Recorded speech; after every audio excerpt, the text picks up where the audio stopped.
My dad had diabetes for most of his life, and he trusted every word the doctor said, step by step, pill by pill, surgery by surgery. But the disease never stopped taking, first his eyes, then his heart, and finally his leg. He raced Corvettes, played golf, loved poker. He was actually a poker dealer here in Las Vegas. He was sharp, stubborn, and full of life. But after the amputation, I knew. A man who lived for freedom was never going to feel free again. At the time, I was living in Northern California, but I practically lived in Las Vegas, bouncing between my husband and my brother-in-law's house just to be close to my dad. The leg amputation was just the last in so many hospital visits over the years, but this time it felt different. A few days after surgery, I went to see him. He looked like he was coping, but he wasn't, not at all. I told him I had to go home for a few days just to take care of a few things, and I'd be back to get him settled. When I went to say I'd be back soon, he was unresponsive. Code blue. Alarms, nurses, and doctors flooding in, and I just stood there frozen, watching them fight to bring him back.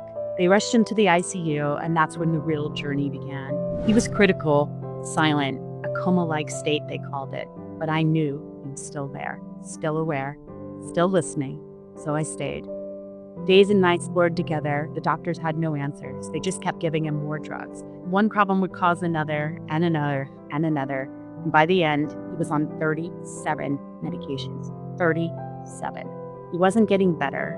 Time moved, but he didn't. And then I heard it, a whisper. It's time to have the conversation. I didn't want to. I wasn't ready, but it came again. It's time. So I sat behind him, took his dry, whole hand, and let myself say the words that I had never said before. Dad, I know you can hear me. I know you can feel me. I want you to know you were the best dad I could have ever asked for, ever. You believed in me when I didn't believe in myself. You gave me the resources to chase every dream. I want you to know that I'm okay. And I want you to know that you don't have to stay not like this if you don't want to. I know you watched Papa Bill die this way, and you swore you never would. If you're ready to go, I will be devastated, but I will be okay because you taught me how to be. I love you forever. I will look for you in the little things.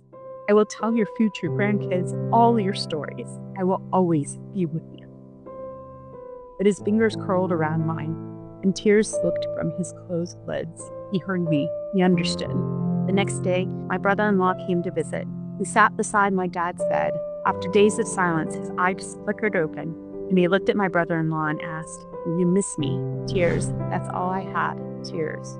My brother-in-law nodded, holding back his own. "Yes, Al, I will miss you so much." And that's when my dad made his choice. He called the doctors, the nurses, the social workers.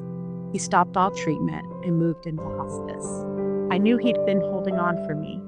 I knew I had to release him. And I knew that conversation was the permission he needed to be free from the body that had trapped him. Not goodbye, never goodbye, but you can go now. I love you, and I will see you every day, because one conversation can change everything.